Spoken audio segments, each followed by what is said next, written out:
the book of Acts, chapter 1.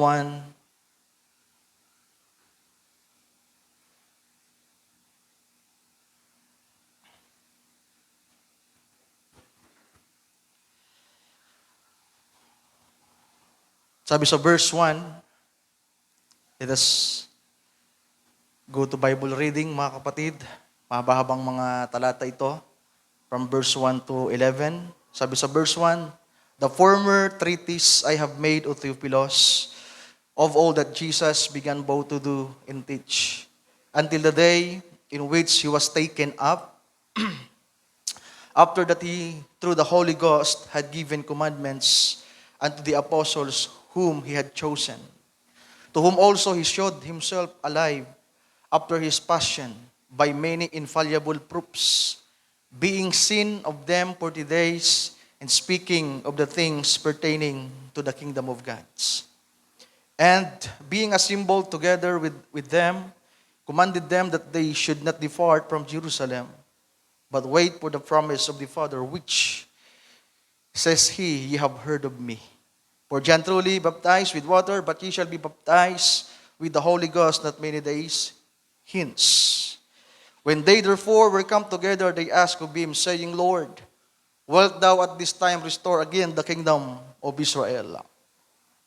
So nagtatanong po yung mga alagad, mga mahal kong kapatid. And verse 7, and he said unto them, it is not for you to know the times or the seasons which the Father has put in his own power, but ye shall receive power after that the Holy Ghost is come upon you, and ye shall be witnesses unto me both in Jerusalem and all Judea and Samaria and unto the uttermost part of the earth. And when he had spoken these things, while they beheld, he was taken up, and a cloud received him out of their sight. And while they looked steadfastly toward heaven as he went up, behold, two men stood by them in white apparels, which also said, Ye men of Galilee, why stand ye gazing up into heaven? This same Jesus, which taken up from you into heaven, shall so come like manner as ye have seen him go into heaven. Tayo saglit na manalangin, mga kapatid.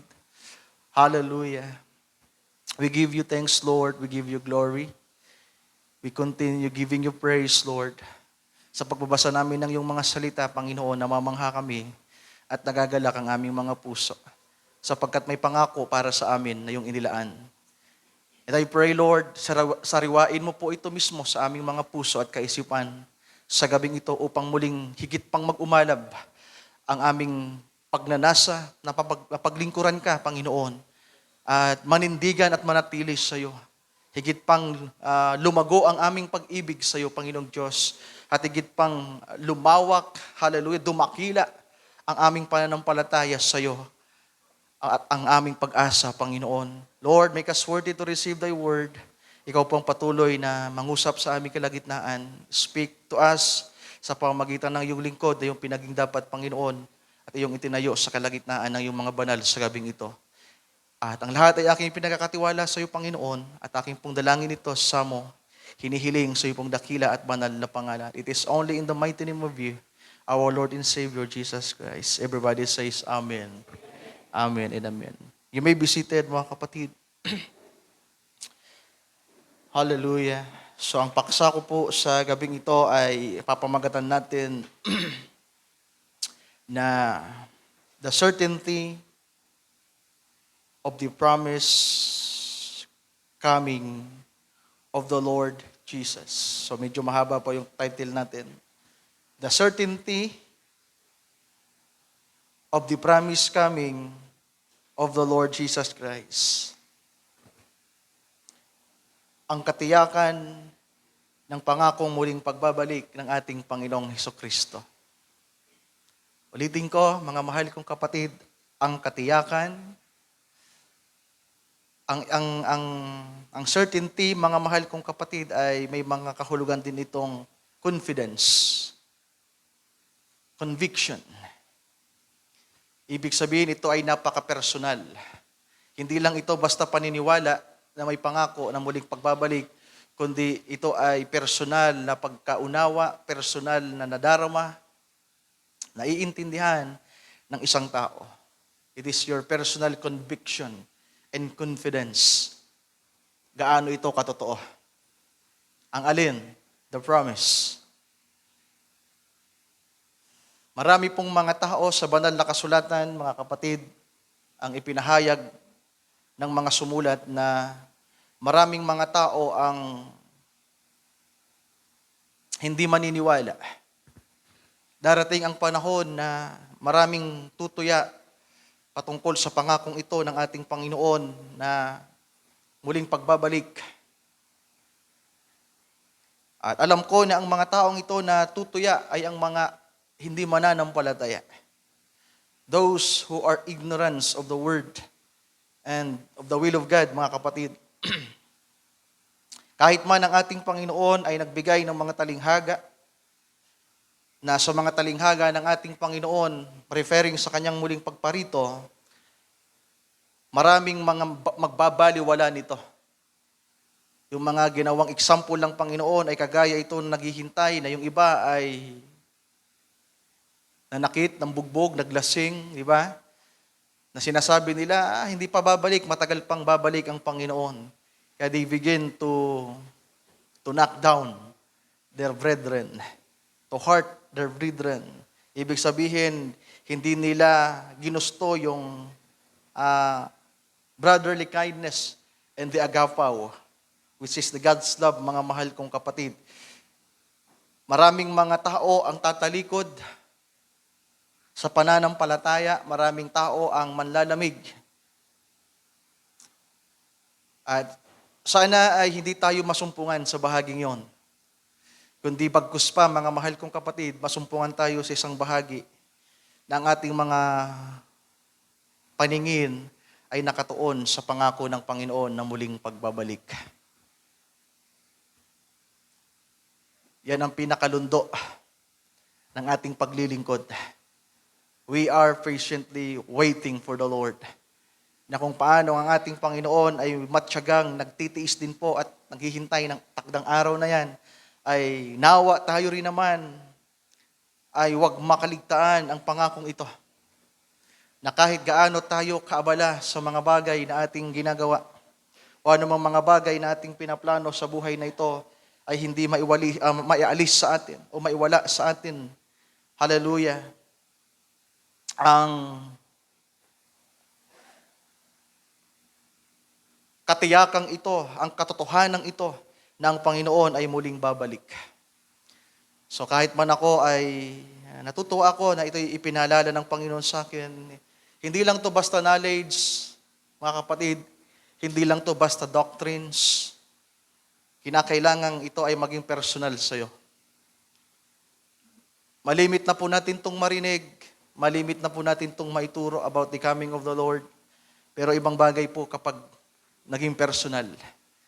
At ito po yung testimony ko sa gabing ito sapagkat ang paksang ito ay naging personal sa akin. Alam ito ni Brother Alex sapagkat nung Sunday habang nagbibiyahe kami ay na-share ko sa kanya yung testimony at yung ilang mga aral patungkol sa pagbabalik ng ating Panginoon. Sapagkat nung mga nakaraang araw ay bigla na lamang pong tumimo sa puso ko ang pagbabalik ng ating Panginoon. At hindi lang basta dito. Hindi dito mga kapatid, kundi dito.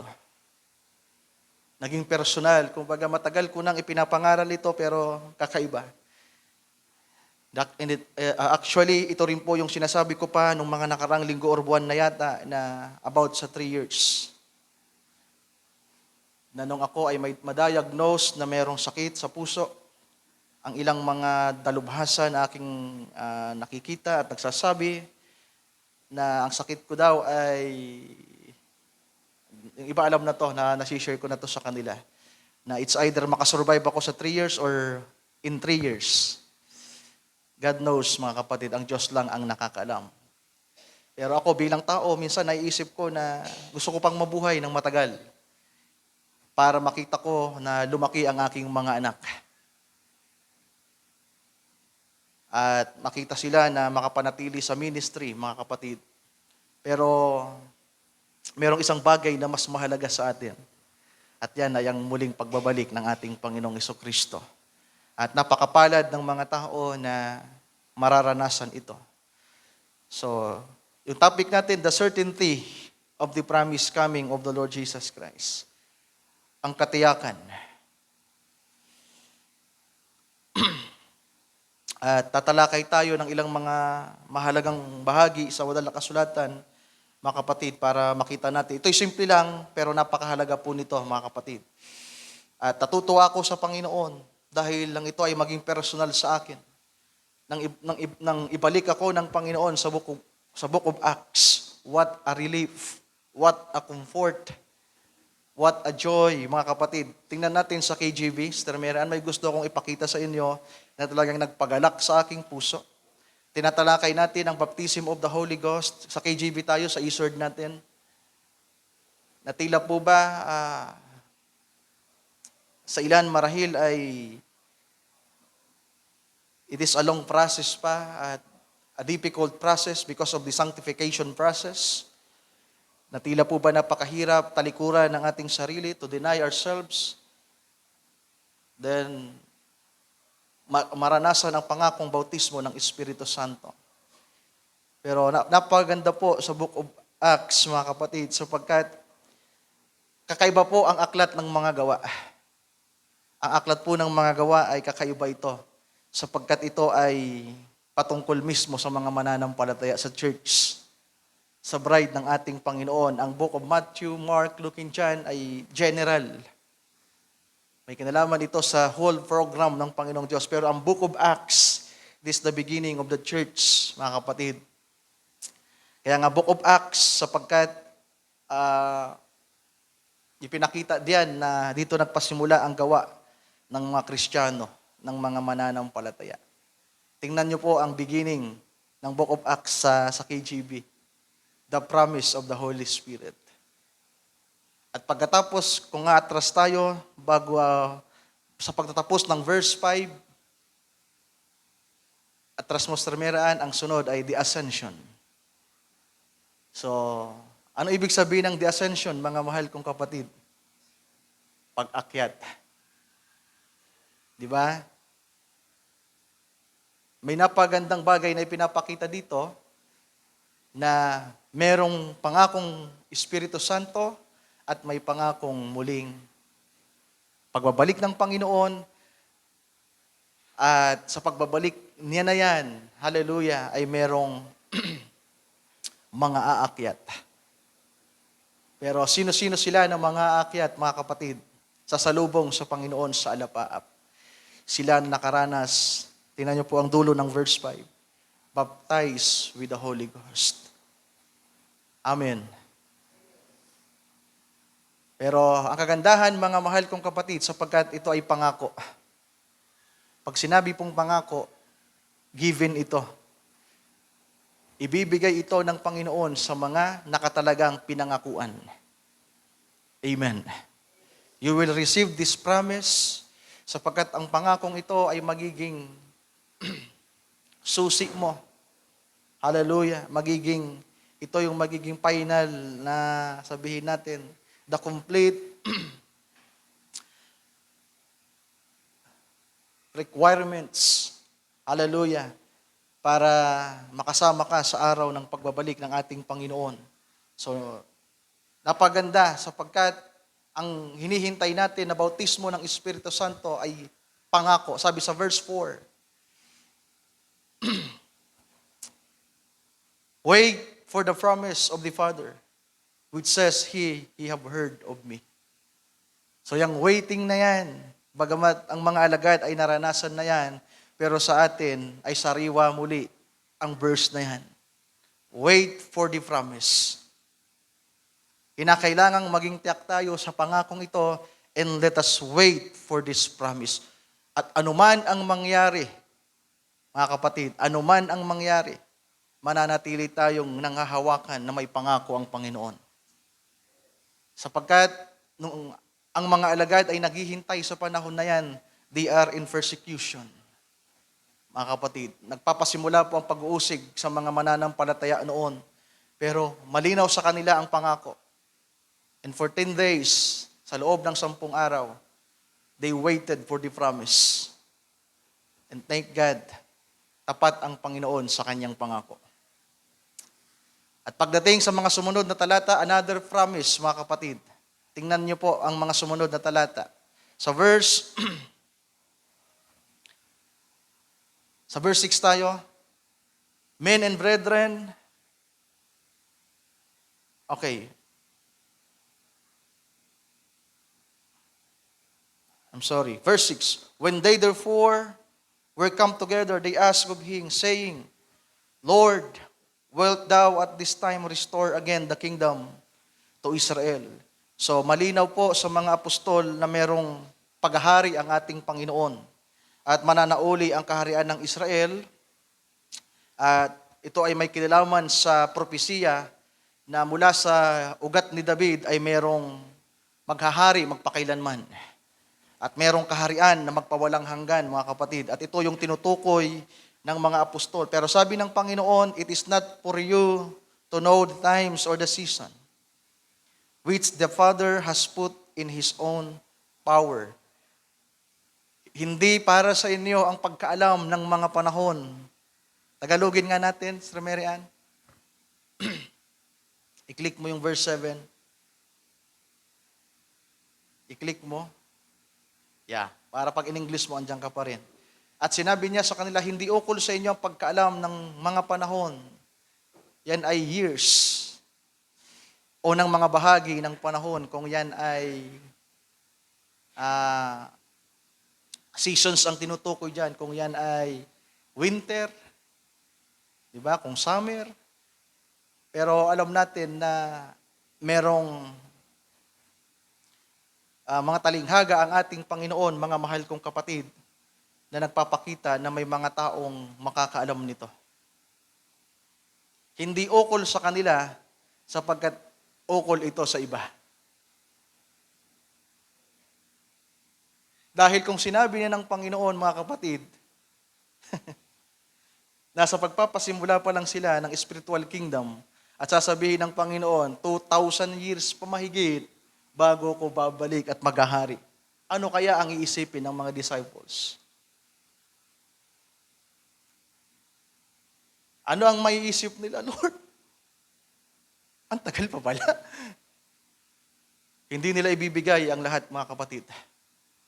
Pero hindi sinabi yon ng Panginoon pagkus pa pinanatili ng Panginoon sa kanilang puso na anumang araw, anumang oras, darating si Kristo. Kaya nga di ba sa mga pagtuturo ni Apostol Pedro sa kanyang sulat, ipinangaral niya ang coming ng Panginoon. Si Apostol Pablo, ipinangaral niya ang coming ng Panginoon. Yung apostol na pinakamamahal ng Panginoon na mataas ang kapahayagan. Anong sabi niya sa aklat ng kapahayagan, huling kabanata? Nang may sulat na niya ang lahat ng mga bagay na ipinakita sa kanya ng Panginoon, yung past, yung present, at yung future. Anong sabi sa huling bahagi ng chapter 22? Lord comes. Tingnan nga natin, Sir Mary Ann, Revelation. Sa mga hindi po masyado pang nakakapagbasa ng banal na kasulatan. Sa huling kabanata ng Revelation, sa second to the last verse, verse 20. Napaganda ng Biblia, napakahiwaga. Revelation 22:20.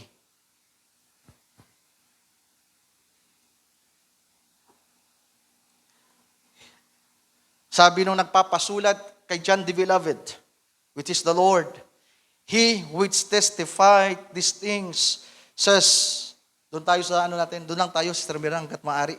Yun ang gamitin muna natin ngayon. Yung e-sword natin sa, yan, yung natin, kasi basa naman. Para makita natin na sa English, yan ay naka-read letters. KJV mo, sapagkat ang Panginoon ang nagsasalita ng bagay na yon. Sabi ni John, He which testifies these things says, surely I come quickly. Sabi ng Panginoon, tunay, babalik na akong madali. At ang sabi pa ni John, Amen, even so come, Lord Jesus. At Pagdating sa verse 21, the grace of our Lord Jesus Christ be with you all. Can we say amen? It's only by the grace of our Lord, mga mahal kong kapatid, kaya tayo makakapanatili sa araw na yan. It's only by the grace. Hallelujah.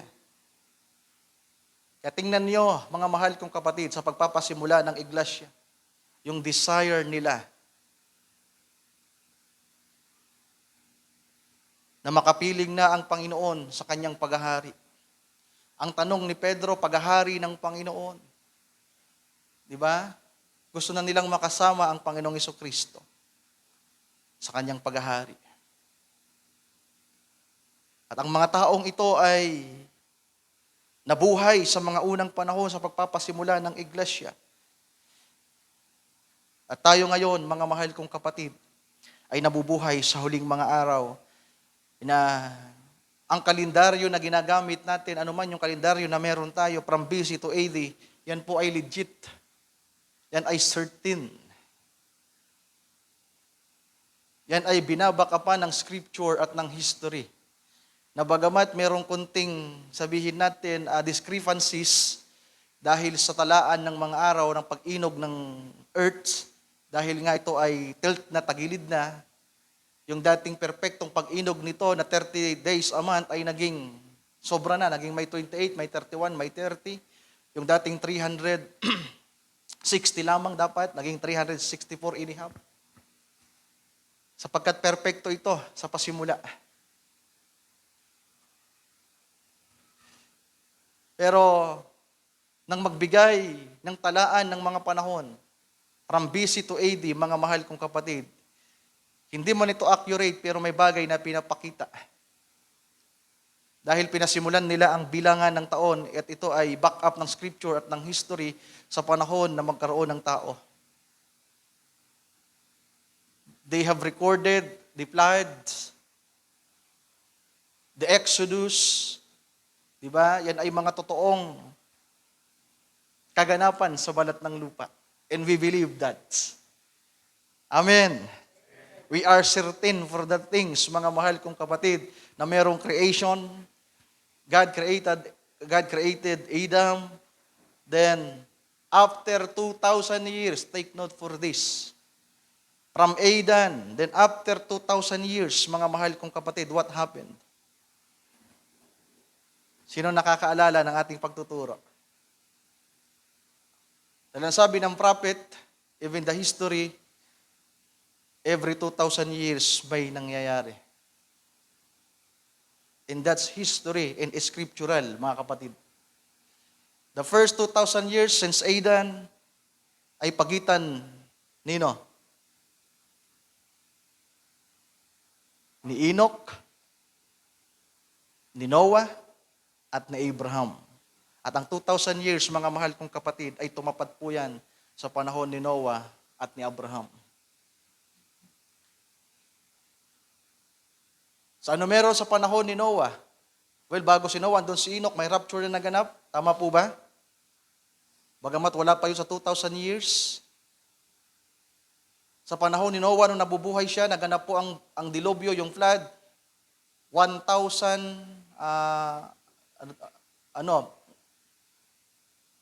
hindi ko na siya na-take note. Basta mula kay Adan, bibilang ng 1,655 years. At mula naman kay Noah hanggang kay Abraham, 400 years yung pagitan, exactly 2,000 years. So ano meron? Nung 2,000 years, bumaba ang Panginoon at nagpakita kay Abraham.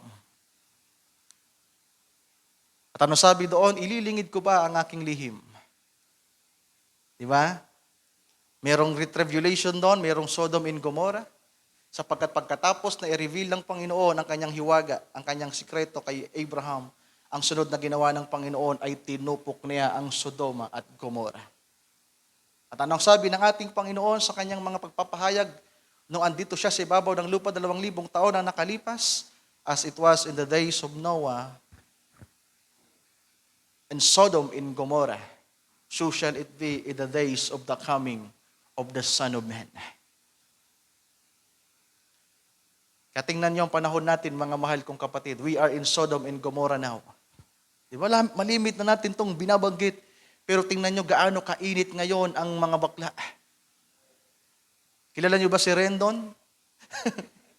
Atapang at tao. Sikat na sikat po siya ngayon. Viral siya. Sino ang kinalaban niya? Di ba? Yung bakla at yung kanyang asawang. Sino ang nakakasunod ng ibig ko sabihin? Taas ang kamay. Sa mga updated sa news and happenings. Hindi nyo alam. Kinalaban lang naman niya si Vice Ganda at yung asawa niyang si Ion Perez. At matindi po ang nangyayari ngayon, mga kapatid, sa mga kabaklaan.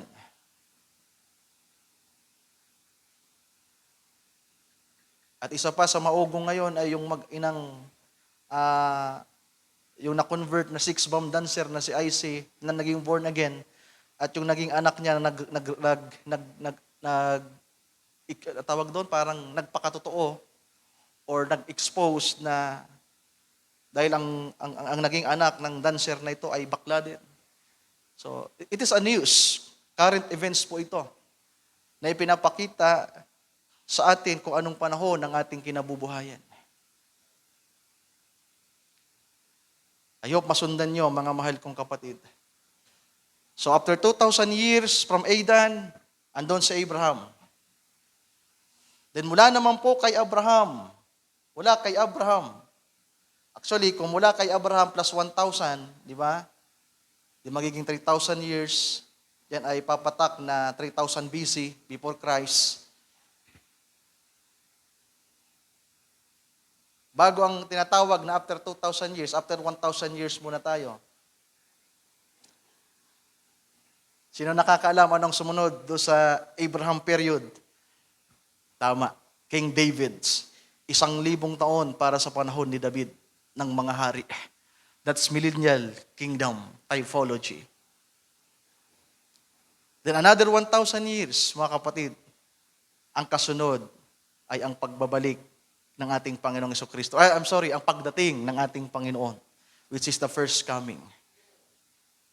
Ulitin ko, from Adan, bumilang ng 2,000 years, then dumating si Abraham at nagpakita ang Panginoon. Then dumating si David, sa loob ng 1,000 taon, andun si David, at pagkatapos ng another 1,000 years, equivalent ng 2,000 years, ay dumating ang ating Panginoong Jesucristo. At nagpasimula po yung tinatawag na from BC to AD. Anno Domini. Nagpasimula po yung year natin. Anong year na tayo ngayon? 2023. So ano nangyari ngayon? 2000 na tayo. Kaya nga nung taong 2000, pagpasok pa lang po ng taong 2000, yung mga tao po sa buong mundo ay they are very alarming na. May tinatawag pong Y2K na yung mga tao tumigil na sa pag-aaral, ibinenta ang kanilang mga ari-arian at sila ay nag-imbak ng mga pagkain sapagkat iniisip nilang katapusan na ng mundo. Bakit? Meron po kasing sinasalamin na history at scriptural, mga mahal kong kapatid, na ang paglalang sa tao, totoo, may halamanan ng Eden. Naniniwala ba tayo doon? Then after 2,000 years, merong Abraham. Naniniwala ba kayong may Abraham? Na mula kay Abraham ay dumating ang lumitaw ang mga Israelites people at may bansang Israel ngayon. At mula naman kay Abraham, mula sa Israel, after 2,000 years, dumating si Kristong napako sa krus. Do you believe that? Then what happened now? Ano ngayon sa ating panahon?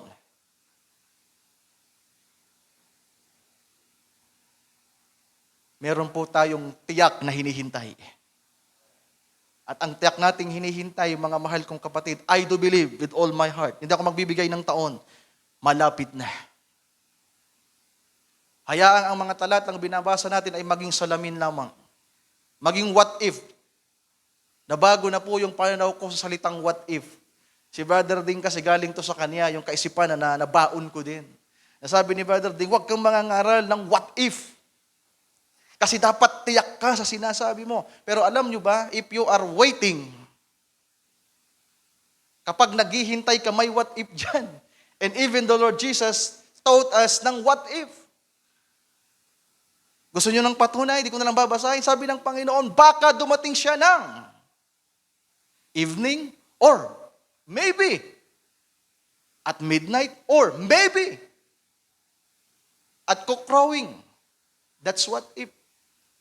Pero hindi mananatiling what if yan. Nagiging what if ito dahil we are waiting.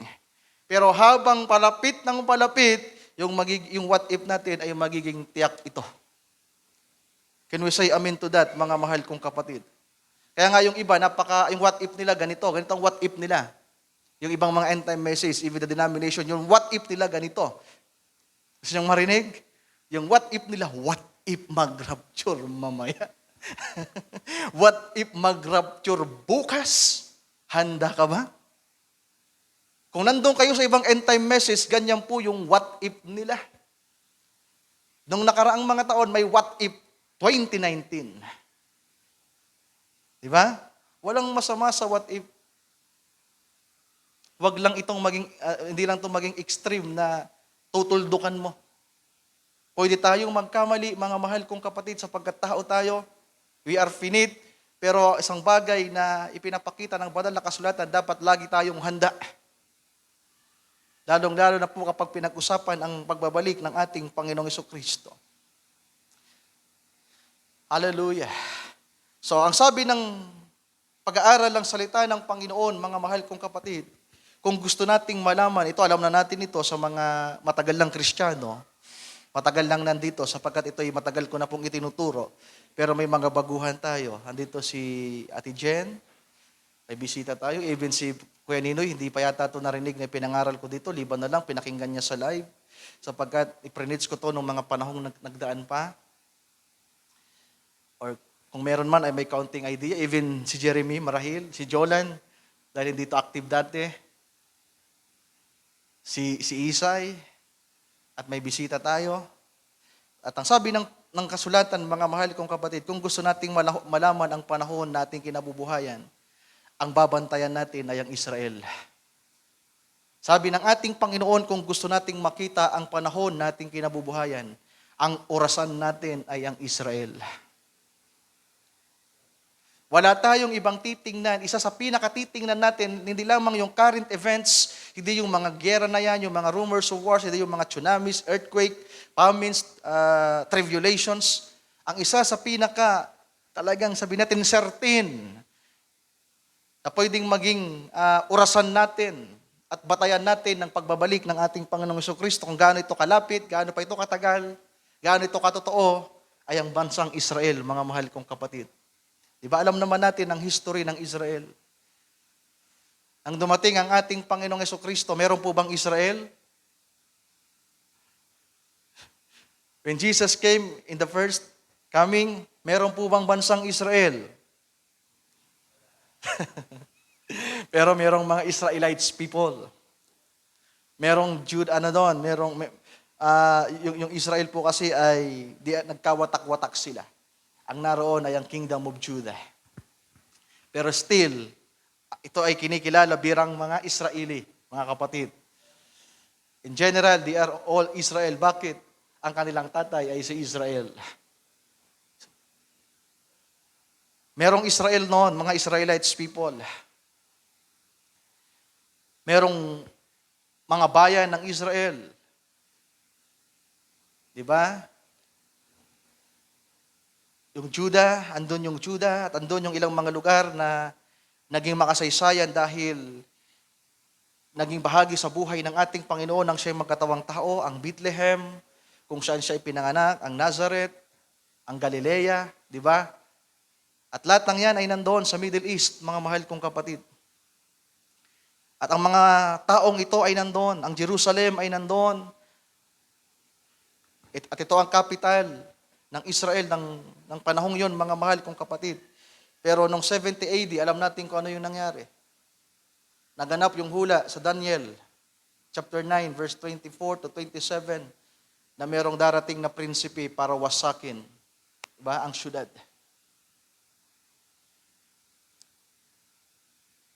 Merong sabi doon, ano ba yun? Manunuklam? Merong,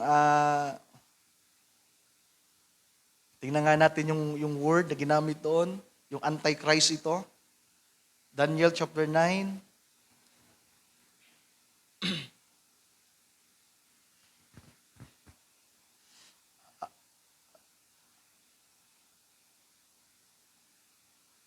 Sabi sa verse 26, basahin natin, Sir Mary Ann. 26.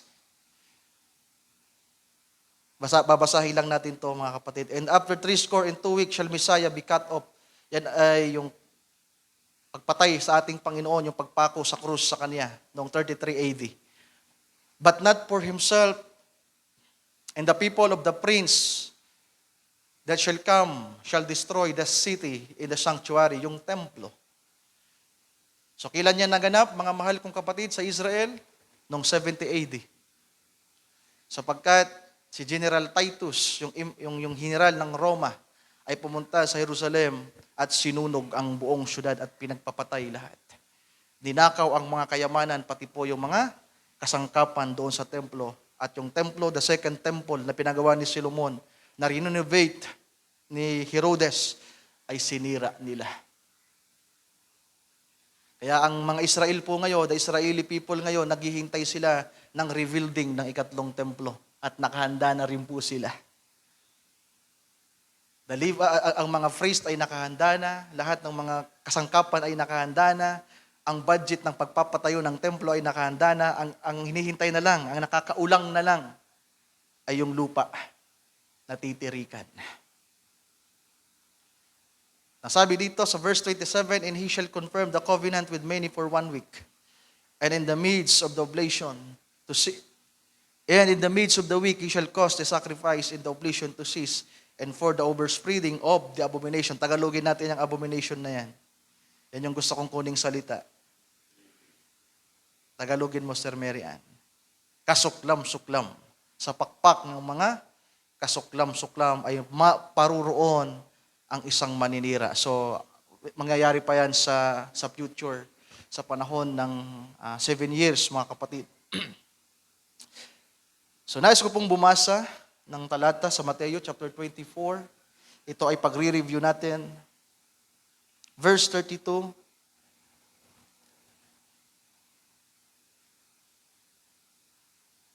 Sabi sa Matthew 24:32, now learn a parable of the fig tree. When his branch is yet tender and putted forth leaves, you know that summer is nigh. So hindi na po tayo magbabasa ng mga scripture. Ang pinapakita po dito, mga mahal kong kapatid, sa Ate Jen, first time niyang maririnig, ang tinutukoy dito ay ang pananauli ng Israel. Sapagkat ang igos na ito, mga kapatid, ay talinghaga. Kaya nga parable ito, mystery ito. Ang tinutukoy dito, kung aaralin talaga natin, iisa-isahin natin, magiging lesson natin ito at doctrines at ituturo ng mga tagapagturo natin, ididig natin ang bawat bersikulo. Ang tinutukoy dito ng talinghaga ay walang iba ang Israel. Sila po ang igos. Ang sabi ng Panginoon, kapag siya'y muli nang nanariwa at siya'y nagdahon, nalalaman nyo na malapit na ang summer, ang tag-init. At ang tinutukoy po dyan, mga mahal kong kapatid, ay pag-aani. Tama po ba? At kapag pinag-usapan po ang pag-aani, may talinghaga ang Panginoon sa trigo, na iaanihin ang trigo sa araw ng summer. At noong 70 AD, mga mahal kong kapatid, ito ay history at back up ito ng scripture, ng New Testament. Noong 70 AD, nawala po ang mga Hudyo. Nawala sila sa mapa. Since 70 AD, hindi na po matukoy kung nasaan ang mga Hudyo. Ang iba ay nangalat sa iba't ibang bansa, ang iba ay pinagpapatay. Try to imagine that gaano katagal bago naganap ang propesiyang ito. From 70 AD, nang sunugin ang Jerusalem, nang sirain ang templo, nang pagpapatayin ang mga Hudyo ng Romanong si Titus. Nagkawatak-watak ang mga Hudyo, nagsialisan sila sa kanilang bayan at napunta sila sa Europa, more on sa Europa. may napunta sa Amerika, later on, sa paglipas ng mga panahon, may napunta na po sa Asia, even sa Pilipinas. Sa panahon na yon ng makabagong panahon. In the 19th century, ng World War II. From 70 AD, mga mahal kong kapatid, wala pong Jerusalem. Walang Israeling nakikilala. Pero noong 1947, muli silang idiniklarang isang bansa. Pwede ba nating palakpakan ng ating Panginoon? Hallelujah. That's the scriptural basis and history, mga kapatid. So sana, hindi lang ito basta knowledge sa atin ngayon na rini-review natin, kundi ang nais ko pong iparating sa inyo ay maging personal ito ngayon. Na kung paano naging personal ito sa akin na dati doktrina lamang, may bahaging personal sapagkat emotionally attached tayo dito, kaya lang may mga pagkabigo sa mga bagay na hinihintay natin. Pero sana, yung malabis na desire natin, yung isa sa nagbibigay sa atin ng excitement sa paglilingkod, hallelujah, pagdalo sa gawain, every pagtitipon, ay dahil may pangako tayong pinangahawakan na babalik ang ating Panginoong Jesucristo. Na alam natin na meron tayong sinasamba, na merong totoo na Kristo sa buhay natin. Na hindi tayo pumunta dito dahil kay Brother Ryan, dahil sa church, o dahil kanino pa man. Hindi dahil sa ganda ng tugtugan o ano pa mang meron dito, mga mahal kong kapatid. Na sana ang pagpunta natin dito maging personal, na ito'y dahil sa ating Panginoong Jesucristo. Na bagamat hindi natin siya nakikita ngayon, pero andun siya sa kanyang luklukan, naghihintay ng takdang panahon para bumaba siya sa mga alapaap at tayo sasalubong sa kanya. Lalong-lalo sa akin na may karamdaman kay Brother Robert, di ba? Pero gusto ko pa pong mabuhay. Sino ba naman ang ayaw mabuhay?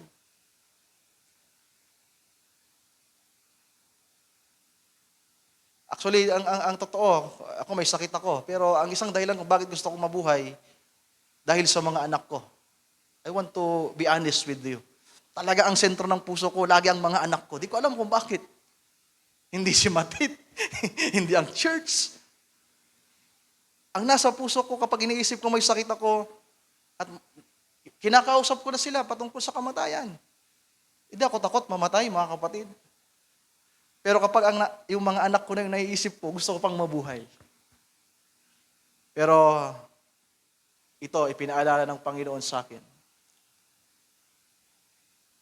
Ang kanyang pangakong pagbabalik. Amen. Hallelujah. Na sana, mga kapatid ko, ano man yung kalagayan natin ngayon, we are in sanctification process, lahat tayo may kahinaan pa, lahat tayo may pinaglalabanan pa. May nakikita kayo sa akin, may nakikita ko sa inyo, all of us have shortcomings, weaknesses. Pero sana, ngayon, sa gabing ito, muling manariwa sa atin na meron tayong hinihintay at ito ang pinakamahalaga ng paglilingkod nating ito, ng pagsamba nating ito, ng pag-awit nating ito. Nakasentro tayo sa pangako ng Panginoon na paghahari, pagbabalik niya. Amen. Hallelujah. So from 70 AD, walang Israel. Pero noong 1947, hallelujah, buhay ang Diyos ng Israel. Bagamat inagaw natin ang birthright kay Jacob, kay Israel, spiritually speaking, napunta yung biyaya sa atin.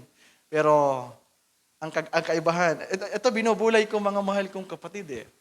Hindi pa ako tapos magbulay patungkol kay Esau. May mga naniniwala na ligtas si Esau. Even nga si Judas, naniniwala silang ligtas si Judas. Pero wala pa akong conclusion dyan. May mga naniniwalang even si Saul, yung haring si Saul, ligtas. Pero ako di ko alam. Ang alam ko lang, may ligtas at mayroong hindi ligtas.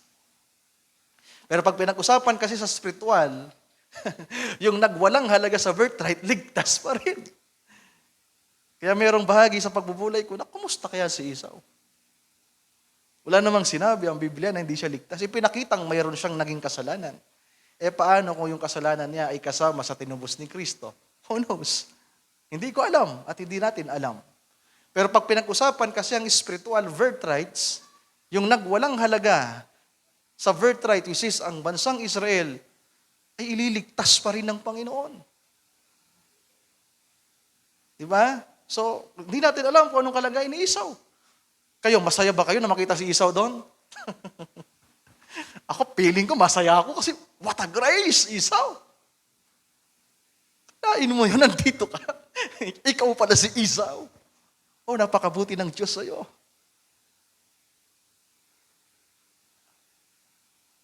Hindi ko alam, mga mahal kong kapatid.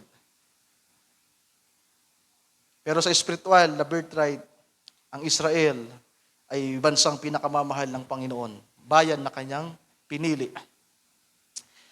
Na noong 1947 ay muli silang nanariwa. At hanggang ngayon, sila po ay namumukadkad na.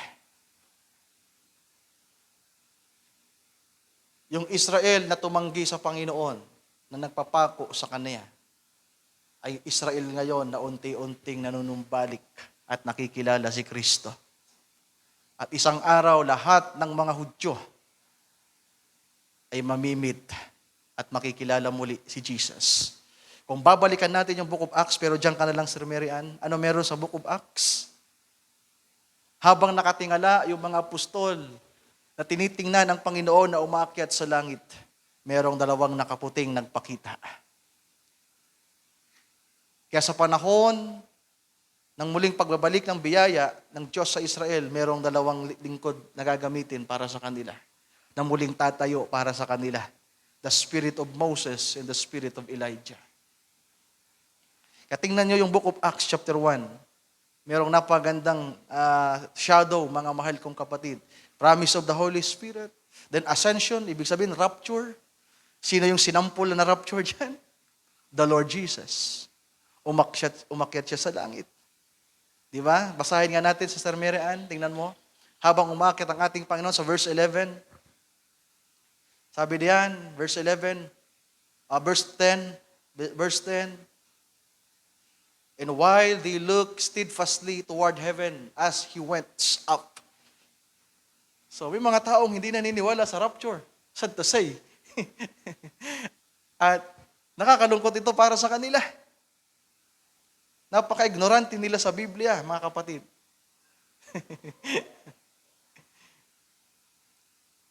Huwag sana kayo ma-convert sa mga taong hindi naniniwala ng rapture.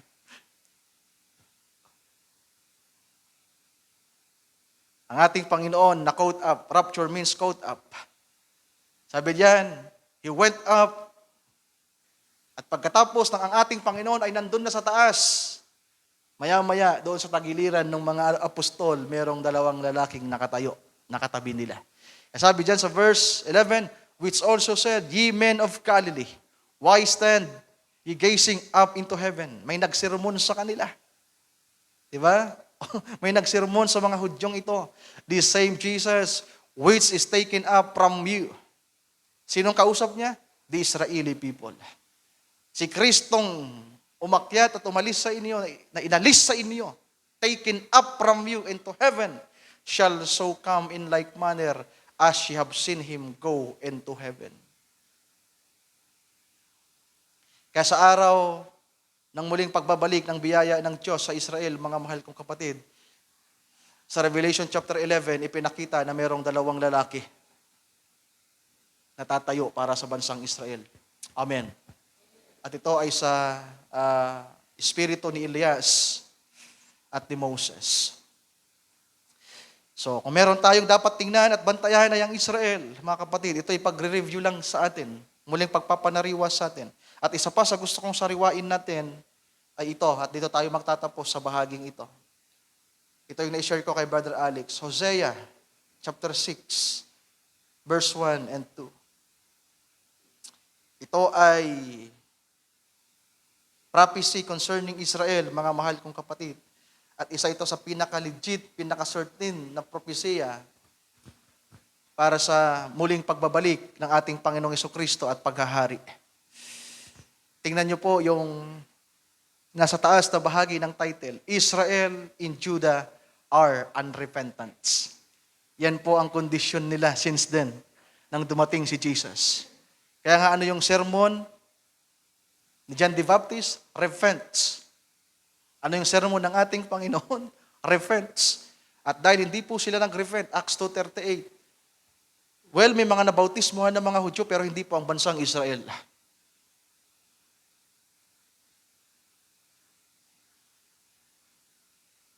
And because of their unrepentant heart, anong ginawa sa kanilang Panginoon? Binali sila. Yun yung hula sa Daniel chapter 9 na binasa natin kanina na the Messiah shall be cut off. Binali. Hindi para sa kanyang sarili, hindi ang Panginoon ang nawalan ng halaga. Hindi siya yung binali kasi siya yung puno. Tama po ba? Kundi sino yung nawali, mga mahal kong kapatid, nung i-cut off? Sino yung nalanta, nawala ng buhay? The Israelites people. They are lines. They are dead in sins. Sabi ng ating Panginoon, kung hindi kayo maniniwala na ako'y si ako nga, kayo'y mga patay sa inyong kasalanan. And you will perish. At ganoon yung naging kalagayan ng mga Hudyo hanggang ngayon. The unrepentant Israel in Judah. Dalawang kingdom po kasi yan. Yan yung bumubuo ng 12 tribes. Yung Israel, yan po yung 10 tribes from Reuben. Di ba? At yung kingdom of Judah, dalawang tribo lang yan, yung Benjamin at yung tribo ni Judah. Nahati po kasi ang kingdom of Israel. Pero sabi sa verse 1 ng Hosea 6, come, it is a prophecy, let us return unto the Lord. For He has torn, and He will heal us. He has smitten, and He will bind us up. So nagkawatak-watak sila, mga mahal kong kapatid, sinaktan sila ng Panginoon. Spiritually, nagkaroon sila ng karamdaman. Malubha po ang karamdaman ng Israel ngayon. Do you believe that? Bulag ang Israel, patay ang Israel, bingi ang Israel, merong kitong ang Israel, lahat ng sakit meron ang Israel. Spiritually speaking. Kaya malayo sila sa Panginoong Diyos. They have the unrepentant heart. Pero darating ang isang araw, sabi nila, tara, panahon na para bumalik sa Panginoong Hesukristo. Siya na sumakit sa atin ay papagalingin tayo. Siya na nag-smith sa atin ay tayo muling kanyang itatali at iipunin. After 2 days. So ito yon mga mahal kong kapatid. Ito yung prophecy kasi na gusto kong bigyan ng pansin at ipaalala sa inyo na nandito tayo sa panahon na yan. After 2 days, will He revive us? Sino yung us? The Israelites people. Patay sila ngayon. Kaya ang biyaya ng Diyos nasa atin. Nag-i-enjoy ang Gentiles, nag-i-enjoy tayo. May pananambahan tayo, we worship the Lord Jesus. Pero ang mga Hudyo, ngayon, pinangangaralan sila. May mga mangilan-ngilan. Pero hindi pa yon yung totoo. Dahil ang totoong pagbabalik nila kapag tumayo na ang dalawang lalaking darating sa kanila. Kapag tumayo na para sa kanila ang dalawang lalaking ito. You can note that, Revelation chapter 11. Ate Jen, sa mga hindi pa familiar dito, yung dalawang lalaking ito nasa Revelation chapter 11. At sabi nila dito, after 2 days, will He revive us? Hindi naman po yan literal na 2 araw. Prophecy po yan, mga kapatid. Nakakaintindihan po ba tayo? Alangan namang 2 araw lang sinaktan ng Panginoon ng Israel pagkatapos. Ano yun? Hindi po ganon. It is a prophetic utterance na ang tinutukoy dito ay panahon na kung saan ang Israel ay pinutol. Na-cut off sila sa Panginoon. At kailan sila na-cut off? Sa aking pagtuturo nung nakaraan, na-cut off ang Israel noong 33 AD. Di ba? Kasi ang hula ng Daniel chapter 9, the Messiah shall be cut off. Doon talaga nila tuluyan at lantarang pinutol ang relasyon nila sa Panginoon when they crucified Him in the cross. Inilagay pa nila doon sa ulunan ng Panginoon, Jesus, King of Israel ba yun? Or King of Nazareth? King of the Jews. Yun ang pagtuya na ginawa nila. Isulat ninyo. Sabi ng mga Pariseo, sabi ng mga pari, isulat nyo sa ulunan niya. Si Jesus ang hari ng mga Hudyo.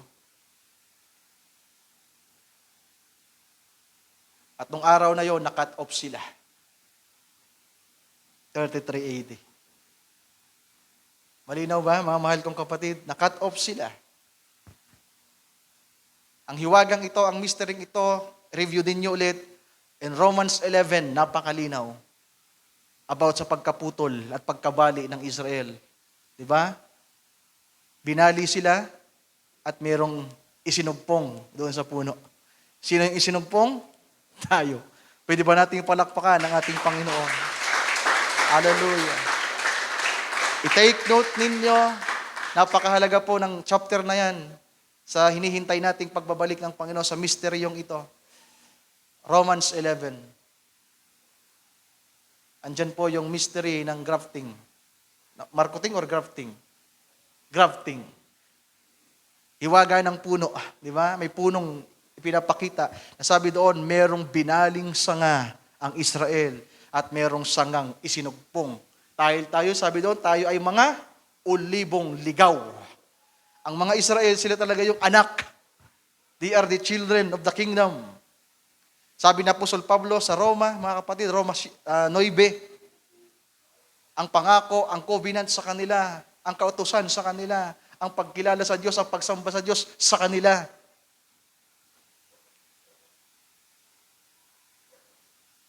Pero tinalikuran nila ang Panginoon, binaliwala nila ang birthrights at napunta sa atin.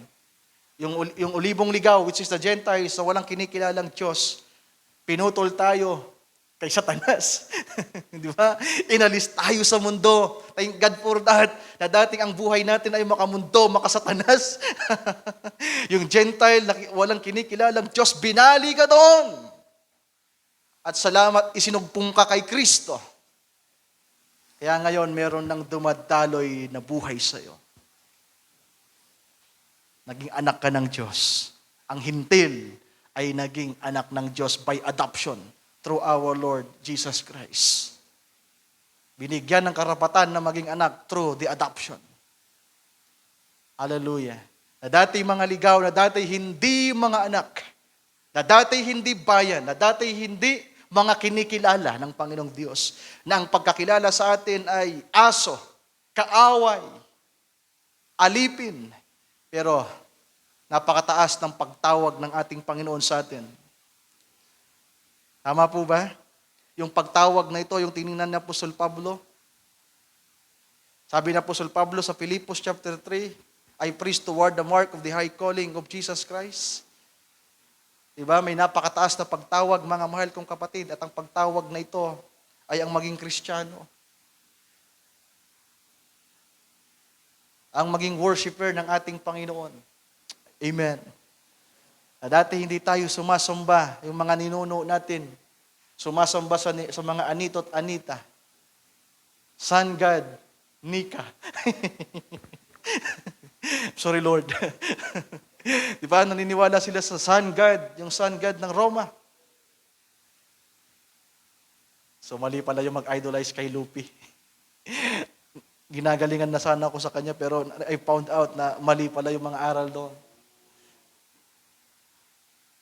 Yung kinain pala niyang prutas ay, ang tawag doon, Brother Billy? Devil fruit, my goodness.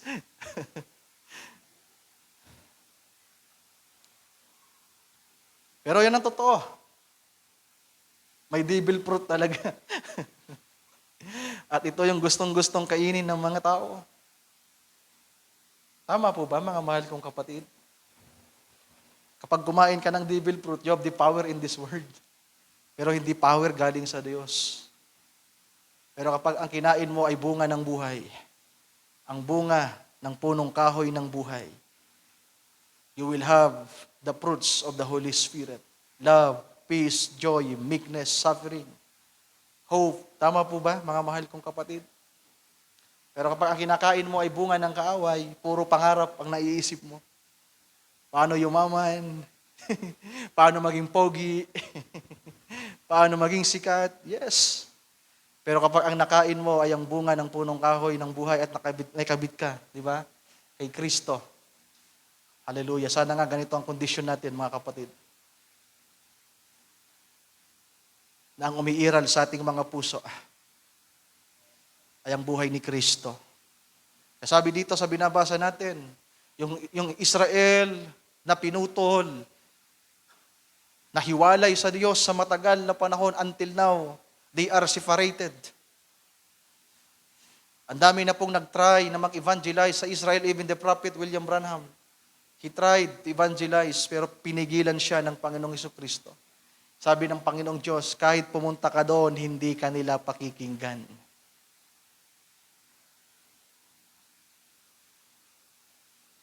Pero may panahon na nakaukol sa kanila, na sabi dito, after 2 days, He will revive us. Bubuhayin silang muli. Tingnan nyo, general ito, mga kapatid. Sapagkat, yung mga nagpa-prophecy dito, yung nakapaloob sa propesiyang ito, majority ng mga nantyan ay mga patay na. Mas marami po ang patay sa pisikal na kalagayan kaysa sa nabubuhay ngayon. Gaano karami ang Hudyo ngayon sa kanilang populasyon? Try to search. Gaano karami ang mga Hudyo ngayon? Kukunti lang po sila. Pero yung mga pinatay na Hudyo, gaano karami? Sa panahon lang ng Holocaust, 6 million Jews ang pinatay. Sa mga panahon pang nagdaan, gaano karaming Hudyo ang pinatay? Mula sa panahon ni Stephen. Sa panahon ng mga apostol. Kaya nga, di ba, yung saro ng kagalitan ng Panginoon, malapit na niyang ibuhos sa mga makasalanan. Sa mga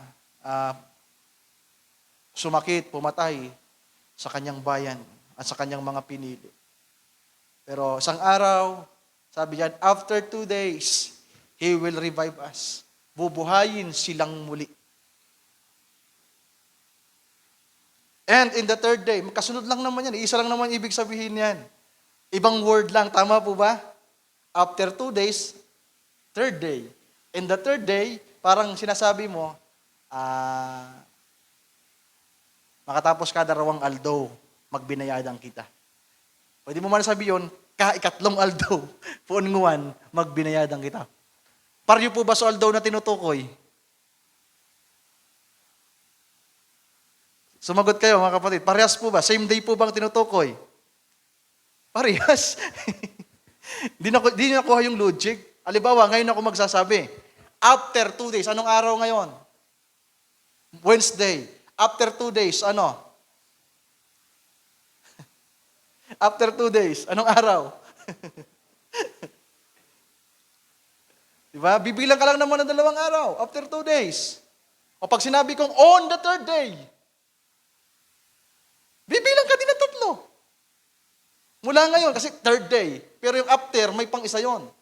Kaya parehas po na araw ang tinutukoy dyan. Kaya ang tinutukoy dyan, walang iba, millennial kingdom. Millennial reign ng ating Panginoon. At may clue pa dyan. Sabi dyan, and we shall live in His sight. Nabubuhay na daw sila sa harapan ng Panginoong Jesucristo. Ang alin? Yung Hudyo na dati ay sinaktan at sinugatan. Kaya konting ano lang tayo, konting plus-plus tayo. Pagsasariwa lang. Pwede tayo magkamali dahil nga yung kalendaryo natin ay mayroong discrepancies. Pero kung magpagkaroon man ng konting failure dyan, konting-kunti lang. So kung ang Israel ay na-cut off ng 33, dumating ang ating Panginoon, isinilang siya ng 1 AD. Totoo po bang isinilang si Kristo ng 1 AD? Yes. Yun ang napakadaling pagtansya ng panahon kasi isinilang siya. Before Christ, wala pa siya. Nang isinilang siya, wala na yung before Christ kasi andun na siya. Kaya pagdating ni Kristo, automatic, 1 AD yun. So kung naniniwala tayong ipinanganak si Kristo 2,000 years ago, then naniniwala din tayo sa propesiyang ito na galing sa Panginoon at nagsabi siya ng maraming mga parabola na muli siyang babalik at ang Israel ay muling makakasumpong ng biyaya. At ang panahon na kinabubuhayan natin, mga mahal kong kapatid, ay panahon kung saan ang propesiyang ito ay magaganap na. Basahin natin ang 2 Peter, isa pa lang chapter, isang book pa. 2 Peter chapter 3 verse 8. para makita natin na hindi yan literal na isang araw. Sabi ni Pedro, alam niyo po ba kung ano ang paksa dito ni Pedro? Ano ang paksa niya sa 2 Peter? Coming of the Lord. Ginigising niya ang mga kaisipan ng mga mananampalataya at kanyang ipinaalala ang pagbabalik ni Kristo at ang katapusan ng sanglibutan. Kung babasahin natin yan, mababasa nyo sa mga unahang talata ng chapter 3, may mga taong hindi naniniwala na sa pagbabalik ng Panginoon kasi ang tagal-tagal na daw, marami na daw naniwalang babalik pero hindi bumalik. Di ba? 2023 na ngayon, hindi pa rin siya bumabalik. Maraming magtutuya. Pero sa mga totoong anak ng Diyos, habang lumilipas ang mga araw, sana, mga kapatid ko, manauli sa atin, manariwa sa atin ang alab, ang excitement sa muling pagbabalik ng ating Panginoong Jesucristo. Na hindi ito mahiwalay sa anumang mga bagay nating pinaplano, ginagawa sa ngayon. Gawin natin ang lahat ng mga bagay na ginagawa natin sa natural na nakatingin tayo sa Panginoon, na naghihintay sa Kanya, faithfully serving Him and waiting for His promise. Sabi diyan, but beloved, be not ignorant of this one thing. So huwag kayong maging ignorante dito, na ang isang araw sa Panginoon ay katumbas ng 1,000 taon sa atin. Na ang 1,000 taon sa atin ay katumbas ng isang araw sa Kanya. Kaya ang prophetic Hosea 6 na binabasa natin after 2 days, pag i-apply natin ang 2 Peter 3:8, after 2,000 years. At papatunayan lang ulit kung ano ang nangyari sa panahon ni Abraham. From Adam to Abraham, 2,000 years. From Abraham to Jesus Christ, 2,000 years. And from Jesus Christ at the cross of Calvary, we are now in the 2,000 years. At anumang araw, anumang oras, mga kapatid ko, andyan na siya. Amen. Amen. Help us, Lord. Guide us, Lord. Ibalik nawa ng Panginoon sa ating puso. Kung dati, gayon na lamang ang pagnanasa natin, wag nawang maging dahilan ang mga achievement natin, ang mga naipapatayo natin, ang nabibili natin, ang naging asawa ninyo, ang naging anak ninyo, para mawala sa inyong puso at isipan ng Panginoon ay may pangako. At ito ang pinakamahalaga sa lahat, ang kanyang paghahari. Wag na wag ninyong ipagpapalit ang birthright ninyo, mga kapatid ko. Manindigan kayo hanggang dulo. Amen. Lalong-lalo na ngayon, the coming of the Lord is draw with nights. Ingatan ninyo ang pagkatawag na tinawag sa inyo bilang mga Kristiyano. Walang pinakamataas sa pagkatawag sa Panginoon, kundi ang maglingkod sa Kanya. There is no higher calling, mga mahal kong kapatid. Let us serve the Lord with all our hearts, with all our soul, with all our minds, with all our hearts. Dawa sa susunod nating pagpunta sa church, we are focused in the Lord. Tutugtog tayo dahil sa Panginoon. Aawit tayo dahil sa Panginoon. Magsisimba tayo dahil sa Panginoon. Uupo kayo dyan dahil sa Kanya. Buong puso't kaluluwa ninyo natin ay nakasentro sa Panginoon. May the Lord help us. Alam nyo, kapag nakakakita ako ng mga pelikula or movie sa ibang simbahan, sa Budismo, mga Katoliko, pupunta sila sa simbahan, uupo sila sa upuan. Para ang gandang tignan ng mga sumasambang. Di ba? Pero tayo. Dadaan silang pumupunta, umiiyak pa. Tapos uupo sila doon sa upuan ng Katoliko, ang ganda pa naman ng upuan nila. Minsan luluhod pa sila. Tayo. We are not too focused, mga kapatid. Sad to say, yan po ang totoo. Kaya minsan, gusto ko testingan dumalo sa Katoliko. Umupo sa upuan nila at doon ako manalangin ng seryoso. Kasi parang feeling ko, ang ganda ng ginagawa na, pero sa atin, kulang. The atmosphere, the sincerity, the warning, the desire, mga mahal kong kapatid. May the Lord forgive us. Ipagpaumanhin nawa sa atin ng Panginoon ang ating mga pagkukulang na ito. At salamat sa kanyang pagpapaalala sa gabing ito sa atin. Alam nyo, hindi dapat ako ang preacher ngayon, mga kapatid. Si Brother Jeric yung preacher natin. Sinabihan ko na nga si Brother Joshua. Sabi ko, Brad, si Brother Jeric ang preacher natin. At tapos kaninang umaga, nag-chat, Kuya Ryan, hindi ako makapag-focus. Sabi ko, sige na, ako na. At ito ang binigay ng Panginoon. Actually, ang paksang ito, hindi ako nag-aral na nito, mga mahal kong kapatid. It is an inspiration. Kasi dati ko ng paksa ito eh. Rineview ko na lang ito. Kaya yung mga bagay na sinasabi ko, pinangaral ko na ito. Sana lang napilin nyo yung higit na naging personal ito ngayon. Na hindi lamang po ito si Brother Ryan, kundi ang Panginoon na nagpapaalala sa atin. Andito na tayo, mga mahal kong kapatid. Ito pinag-usapan namin ni Brother Alex, andito na tayo. Totoong may creation kay Adan. After 2,000 years, may Abraham, totoo. Mula kay Abraham, another 2,000 years, may Kristong dumating. Lahat totoo. And I do believe, ngayong 2,000 years na ito, totoo rin ang pangako niya na muli siyang babalik. At maghahari sa loob ng 1,000 taon na kasama ang mga banal. Can we say amen to that? Ating palakpakan ang ating Panginoon, mga kapatid. Thank you, Lord. Thank you, Jesus. Hallelujah. Hallelujah. Hallelujah. Let us all stand, mga kapatid. Awitin natin ang awit na nagsasabing, He's coming soon, He's coming soon. Let us hope for these great events, mga mahal kong kapatid. The coming of the Lord. Actually, yung kantang ito ay what if ito.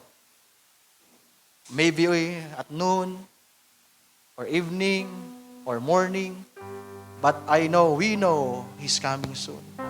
Hallelujah. Awitin natin to, mga kapatid, na tayo magpipray. Hallelujah. Lord, salamat po sa mga salita mo. Salamat po sa pagpapaalala. Salamat po sa inspirasyon, Lord. Thank you, Jesus. Hallelujah. In these, the glossy days of time, what joy, the glorious hope of bones, that soon, oh wondrous truth sublime, hallelujah, He shall reign, King of kings, hallelujah, amen. Thank you, Lord. He's coming soon, He's coming soon. With joy, we welcome His return. It may be more, it may be night or noon. We know He's coming soon. Verse 2. The signs are round in earth in there. O'er faded on the starlit sky. Oh, God's faithful witnesses, amen, that the coming of the Savior drove with night. Amen. He's coming soon. Yes, Lord. We believe, Lord. Hallelujah. Thank you, Lord, sa mga salita mo, Panginoon. Salamat sa paalaala sa gabing ito, Lord. Hallelujah. It may be more, it may be night or noon. We know, verse 3, He's coming soon. The dead in Christ, who He has life, in countless numbers all shall rise.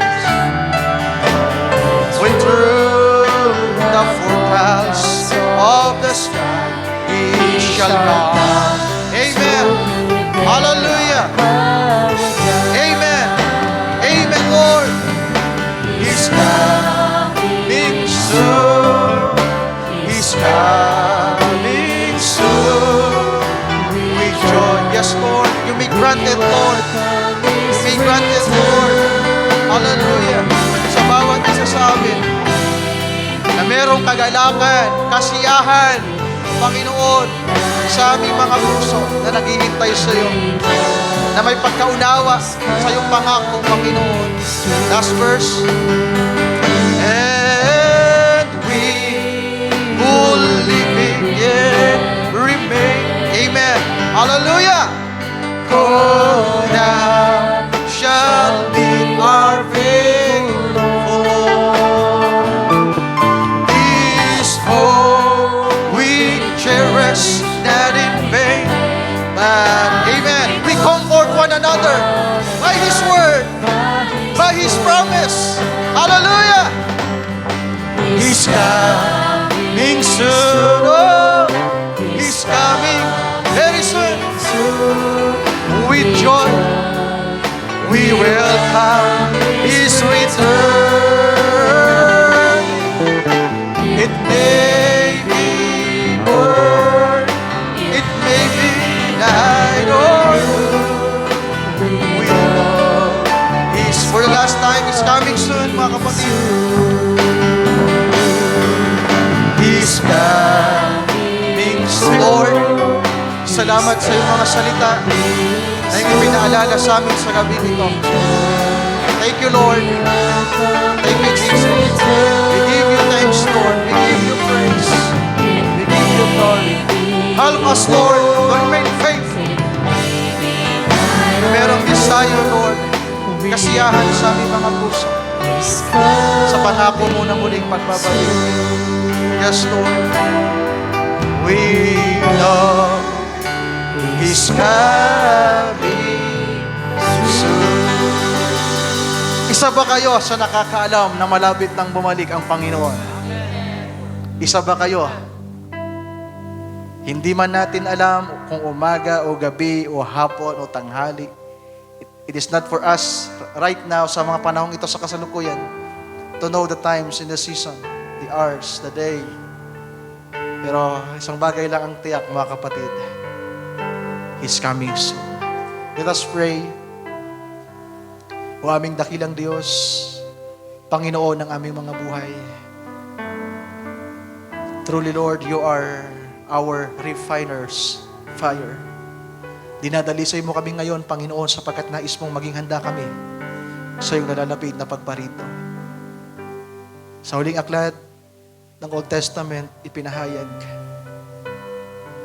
In chapter 3, who may abide at His coming? Who will stand at His presence, at His coming? For He is like a refiner's fire in a fuller's soft. And in chapter 4, Lord, may prophecy before the day, before the great and dreadful day of You, Lord. Sinabi mo that You will send the spirit of Elijah. And You did it, Lord. Ipinadala mo ang propetang ito at nakilala namin siya. At naihanda at naibalik kami sa tamang katuruan. Pinalabas kami sa dominasyon, Lord, sa sistema ng mga simbahan. Sa kanyang mga pangangaral, Lord, I personally experience na ang nilalaman ng kanyang pangaral ay to point in You, Lord. Ipakilala ka, to have a personal relationship with You, Lord Jesus. Ako po ay kabataan pa, Panginoon, na binabasa ko ang mensahe ng iyong propeta. Hindi po aral ang nakita ko, kundi lumalim ang aking relasyon sa iyo. Nakilala kita at nauhaw ako sa iyo. Ibinigay ko ang aking panahon, Panginoong Diyos. Bagamat maraming pagkukulang, pagkakamali, pero salamat sa biyaya mong umabot sa buhay ko. And I know, ganun din po sa aking mga kapatid sa gabi ito. Sa mga panahon ito, Panginoon, marami po ang nasa panlalamig, nasa panghihina. Nakahula ito sa iyong mga salita. Because iniquity shall abound, the love of many shall wax cold. Even in the first year's age, Lord, maraming nanlamig. Nawala ang unang pag-ibig nila. At ang nais mo sa amin, sa mga huling araw na ito, ay mahalin ka ng lubusan. Lord, forgive us. Tawarin mo kami sa aming mga pagkukulang. Sa lahat ng aming mga pagkukulang at mga kamalian sa buhay na ito, sa lahat ng aming mga kahinaan, Panginoon. You may forgive us, Lord, once again. Speak to us, Lord. Mangusap ka sa puso ng aking mga kapatid, lalong-lalo sa may mga pinagdaraanan ngayon, sa mga nasa pag-aalinlangan, Panginoon. Speak to us, Lord. Bigyan mo kami ng inspirasyon upang muli kami mag-umalang sa paglilingkod sa iyo. Ito, faithfully waiting for you, Lord Jesus. Patiently waiting for you. Lord, thank you so much. Maraming salamat sa mga salita mo. Thank you for your grace. Salamat po sapagkat ang huling talata ng banal na kasulatan in Revelation chapter 22 verse 21. Tinapos mo ito ng biyaya nawa ng Panginoong Jesucristo ay sumainyong lahat. Amen. Thank you, Lord, for your grace. Ito ang dahilan kung bakit mayroong mataas na pagtawag sa bawat isa amin.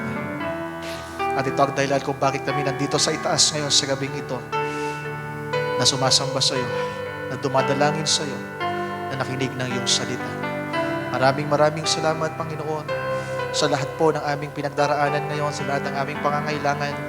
Nalalaman mo po ito, amin pong itinataas sa iyo at pinagkakatiwala. Patuloy kaming umaasa sa iyo, Panginoong Diyos, na alam namin ang mga bagay na hindi namin kontrolado, hindi namin kaya. Kagalingan,